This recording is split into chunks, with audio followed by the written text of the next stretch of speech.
जब इंद्रेश उपाध्याय को उनकी शादी को लेकर ट्रोल किया गया, तो हमारे सोशल मीडिया पर एक फेमस, आप उनको एंकर कह लो या रिपोर्टर कह लो, शुभांकर मिश्रा जी को बहुत बुरा लगा।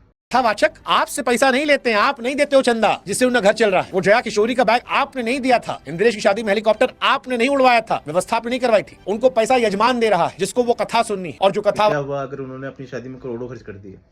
क्या हुआ जो कथावाचक महंगी महंगी गाड़ियों में घूमते हैं, महंगे महंगे चश्मे पहनते हैं, महंगे महंगे पर्स रखते हैं, महंगे महंगे आईफोन रखते हैं?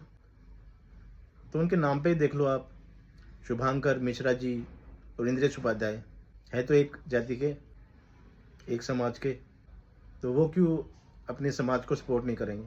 लेकिन उनसे मेरा यही कहना है कि जो लोग ट्रोल कर रहे हैं वो भी गलत नहीं है। क्यों? क्योंकि अगर ये कथावाचक ये कह दे कि ये हमारा बिजनेस है, अब इसके हम 1 लाख रुपए चार्ज करें या 1 करोड़, ये हमारी मर्जी है। हम BMW में घूमें या फरारी में, ये हमारी मर्जी है। सभी को अधिकार है एक अच्छी ज़िंदगी जीने का। आप खुद तो किसी दूसरे को वो ज़िंदगी जीने के लिए मना करते हो और खुद वैसी ज़िंदगी जीते हो, तब लोगों को बुरा लगता है। शुभांकर मिश्रा ने इंद्रेश उपाध्याय के साथ एक पॉडकास्ट भी किया था और बड़े ही विनम्र तरीके से ये पॉडकास्ट हुआ था।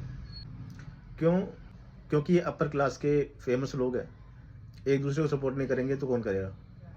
शुभांकर मिश्रा की पहले मुझे बातें लॉजिकल लगती थी, मुझे कई बार ऐसा लगा कि वो बाइस्ड तरीके से क्वेश्चन पूछते हैं। जो व्यक्ति अभी निकला है या प्रोग्रेस पे है, उनसे बड़े तीखे सवाल किए जाते हैं, और जो किसी धर्म से जुड़ा हुआ है, पार्टी से जुड़ा हुआ है, उनके साथ बड़े ही विनिम्र क्वेश्चन किए जाते हैं। भाई इंद्रेश उपाध्याय ने कई बार ये कहा होगा कि मोह माया छोड़ो, भगवान की भक्ति में लगो, जितना दान करोगे उतना ही पुण्य मिलेगा और यही तुम्हारे कर्मों में ऐड होगा, उसके हिसाब से तुमको अगला जन्म मिलेगा। तो ये सब मूर्ख बनाने की बातें हैं।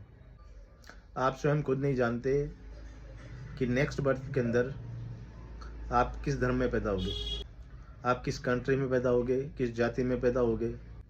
इसलिए मैं कहता हूँ दान उनको करो जो व्यक्ति अपना जीवन चलाने के लिए दाल रोटी भी बड़ी मुश्किल से कमा पाता है। उन झुग्गी झोपड़ी में जाओ जहाँ पर सर्दियों में उनके पास पहनने को कपड़ा नहीं है, सोने के लिए गद्दे और रजाई नहीं है, एक तरपाल की झोपड़ी बनाकर सो रहे हैं। वो जब अपने दिल से दुआ देंगे तब आपको पुण्य मिलेगा, ना कि जो ऑलरेडी अमीर हैं, जो बढ़िया जीवन जी रहे हैं, चाहे वो कथावाचक हो, कोई मंदिर का पुजारी हो, उनको अगर आप दान कर रहे हो तो आपको क्या तो पुण्य मिलेगा। गया वो ज़माना जब रियल में साधु महात्मा हुआ करते थे, जिनकी दृष्टि पड़ जाने से रोग ठीक हुआ करते थे, जो अगर किसी को आशीर्वाद दे देते थे वो सत्य हुआ करता था और वही चमत्कार भी हुआ करता था। हमको कोई समस्या नहीं है, चाहे इंद्रेश उपाध्याय करोड़ों की शादी करे या शुभांकर मिश्रा करोड़ों की शादी करे, लेकिन फिर दूसरों को ज्ञान ना दे कि हमें शादी में इतना खर्च नहीं करना चाहिए, और तो बाकी जनता समझदार है।